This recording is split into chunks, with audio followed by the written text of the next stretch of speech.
सुप्रभात। मैं हूं जगेंद्र राणा और आज जिस आध्यात्मिक विषय पर हम चर्चा कर रहे हैं वह है चक्र भेदन। चक्र भेदन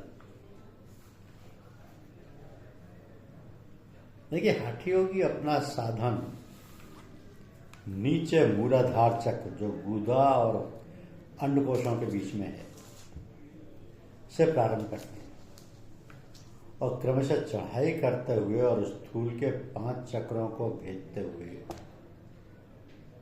जन्मांतर में छठे स्थान यानी आज्ञा चक्र पर आते हैं। राजयोगियों का साधन आज्ञा चक्र से चलता है। वह स्थूल के चक्रों से कोई संबंध नहीं रखते और सूक्ष्म चक्रों को शब्द योग द्वारा तय करते हैं। हठ योग में आसन और प्राणायाम की मुख्यता है। राजयोग इसको विशेष महत्व नहीं देता।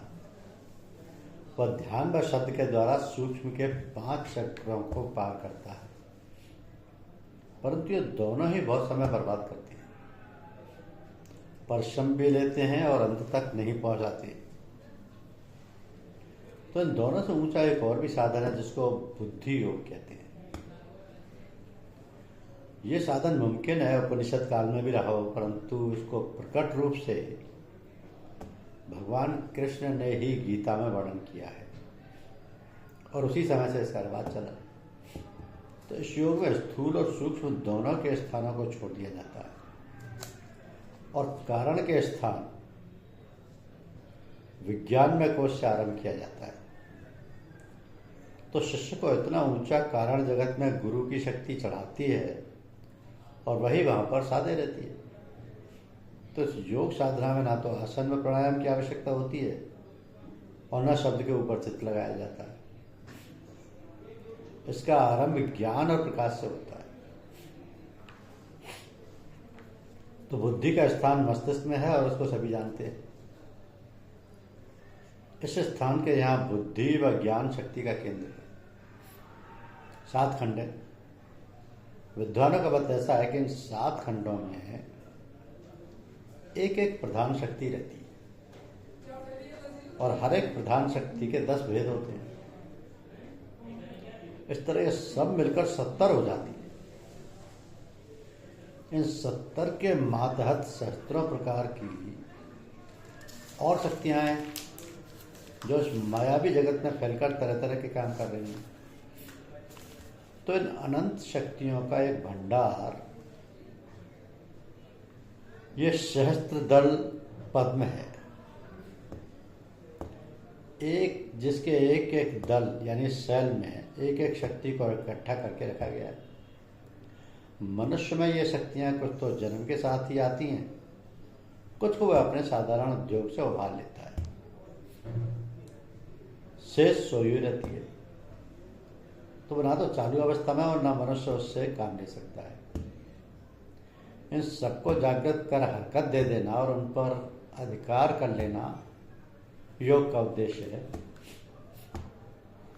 तो हठ योगी इनको खोलने के लिए नीचे के स्थूल स्थानों में कोशिश करता है और प्राणायाम और प्राण वायु पर अधिकार कर उन स्थानों में उसकी टक्कर देता है और उन्हें चालू कर लेता है। तो उन स्थूल स्थानों का संबंध इस सहस्त्राचार से है। यहां से ही शक्ति की धार उतर कर वहां पहुंची है, इसलिए इस स्थान में भी कुछ कुछ हरकत आ जाती है और उसके पद्मों का थोड़ा सा विकास हो जाता है और वह साधक अपने अंदर अलौकिक शक्ति का अनुभव करता है। तो हठ योगी साधु इन्हीं सिद्धियां करामातों में फंस के रह जाते हैं और सांसारिक लोगों के सम्मुख एक विचित्र तमाशा दिखाने के सिवाय कुछ भी उनके हाथ नहीं आता। राजयोगी नीचे के चक्रों में नहीं भटकता, वह आज्ञा चक्र से चलकर सीधा सहस्त्रधार में आता है और बिना प्राणायाम के ही धारणा व ध्यान के द्वारा इन दलों को खोलता है और सूक्ष्म सिद्धियों को प्राप्त करता है। तो राजयोग में प्राणायाम करना और प्राण पर अधिकार करना लाजमी नहीं है। उसके मतानुसार प्राण का स्थान मन के नीचे है प्राण मन का मातहत है, तो शक्ति की धार मन के स्थान में होती हुई प्राण के स्थान में जाती है। इसलिए मन का स्थिर करना ही मुख्य है। मन के रुकने से प्राण का संचालन स्वयं ही रुक जाएगा, इसलिए कि उसे हरकत में लाने वाली करंट वहां तक पहुंच नहीं सकेगी। अनुभव भी यही बतलाता है कि मन की निरोधावस्था में प्राण का कुंभक हो जाता है। इसलिए राजयोग में हठ की तरह प्राणायाम का विशेष महत्व नहीं है। यदि कोई साधक शरीर के स्वास्थ्य के लिए उसे करता रहे तो उसका निषेध भी नहीं है। तो राजयोग की पुस्तकों में दिन रात में 9 प्राणायाम से अधिक करने की आज्ञा नहीं है। इससे गर्मी व खुश्की मस्तिष्क में पैदा होती है, जो आत्मोन्नति के लिए आगे चलकर हानिकारक हो जाती है। एक समय में 3 से लेकर 5 प्राणायाम तक ही रहना करना ठीक होता है। इससे किसी प्रकार की हानि नहीं होती। तो जिस प्रकार राजयोगी प्राण और स्थूल के स्थानों को छोड़ देता है, उसी प्रकार ज्ञान योगी मन से भी कोई सरोकार नहीं रखता। सूक्ष्म के स्थानों को भी त्याग देता है। ज्ञान योग के मत से ना तो प्राणायाम की आवश्यकता है और न धारणा व ध्यान में समय नष्ट करने की जरूरत है। बुद्धि को निश्चल कर लो, मन व प्राण उसके साथ ही निश्चल होते हैं। इसलिए कि शक्ति की धार आत्मा के स्थान से फूट के प्रथम बुद्धि क्षेत्र में आती है और फिर मन व प्राण में आती है और उनमें टक्कर देकर उनको चालू करती है। तो बुद्धि स्थिर होते ही ये धार ठहर जाएगी और मन तक ना पहुंचने से मन को हरकत नहीं होगी और मन स्थिर होने से प्राण में भी हरकत नहीं होगी। तो उसकी क्रिया ज्ञान मार्ग के अनुसार विवेक योग है। विवेक शक्ति को तीव्र बनाकर तत्व में प्रवेश करने से बुद्धि, मन व प्राण तीनों में स्थिरता आ जाती है। इसका नाम ज्ञान योग। तो जिस तरह प्राण योग से प्राण की सिद्धि और राजयोग से मन की शक्तियों को सिद्धि मिलती है, उसी तरह इस ज्ञान योग से बुद्धि की सिद्धि प्राप्त होती है। तो सिद्धि एक प्रकार की ही है। इसके मिलने पर साधक का शिव नेत्र खुल जाता है। यह तीसरी आंख है जो मनुष्य के मस्तिष्क में पीछे की ओर बुद्धि के स्थान पर है। यानी साधारण मनुष्यों का यह नेत्र बंद रहता है, इसलिए उन्हें वस्तु का यथार्थ रूप दिखाई नहीं देता। उनका ज्ञान अधूरा और शंका लिए हुए रहता है। इसके खुलते ही सूक्ष्म तत्व उसे साफ दिखाई देने लगते हैं। उसकी शंकाओं का निवारण हो जाता है और वह निश्चयात्मक ज्ञान प्राप्त कर आगे निर्वाण क्षेत्र की ओर बढ़ जाता है और आत्मा का साक्षात्कार कर मुक्ति लाभ करता है। तो संतों की भाषा में इस स्थान को त्रिकुटी और वेदांत वालों ने विज्ञान में कोश कहा है। इन सब के परे आत्मा का स्थान है। यहां पहुंचकर वह अपने असली रूप के दर्शन करता है, अपनी शक्तियों का पता लेता है और उनको पाकर वह अत्यंत बलवान बन जाता है।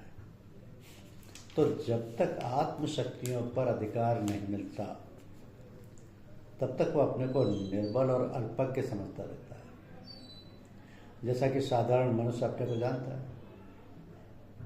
तो ये कमजोरी उसकी यहाँ आकर दूर होती है। इस अपूर्व आत्मबल को वह संसार के किसी कार्य में नहीं खर्च करता। इसके द्वारा वो माया के अगम और अथाह समुद्र को पार करता है और जीवत्व की बेड़ी उतार कर आत्मा की उपाधि लेता है और सदा के लिए मुक्त हो जाता है। यही नहीं, अपने अतिरिक्त यदि दूसरे मनुष्य उससे सहारा मांगते हैं तो उन्हें भी अपने आत्मबल से पार लगा देता है। यह आत्मसिद्धि बोली जाती है जो आत्मयोग से आती है। अब पुराणों में एक गाथा है कि इस ब्रह्मांड में कहीं पर एक दूध का समुद्र है जिसका नाम क्षीर सागर है। तो इस क्षीर सागर में एक बेशुमार फनों वाला सर्प है जिसको उन्होंने शेषनाग या अनंत देव कहा है। इन अनंत देव की छाती पर भगवान नारायण शयन कर रहे हैं। लक्ष्मी जी उनके पांव दबा रही हैं उनकी नाभि से कमल की डंडी निकलकर समुद्र की सतह पर पहुंची है, जिस पर बैठे हुए श्री ब्रह्मा जी सृष्टि की रचना कर रहे हैं। इस प्रकार उत्पत्ति का कार्य चल रहा है। ये सब अलंकार रूप में इसी स्थान सहस्त्रार का वर्णन है, और यह अपरा प्रकृति का स्थान है।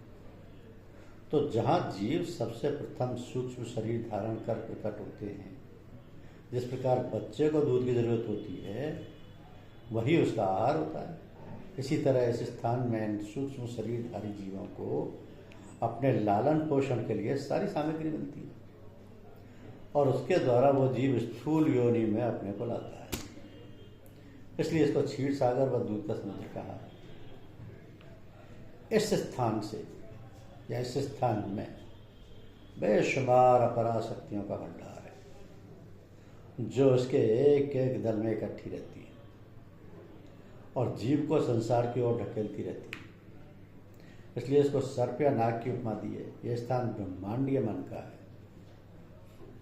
तो मन की उपमा हर जगह सर्प या नाग के रूप में ही दी जाती है, इसलिए इसे भी नाग कहा गया है।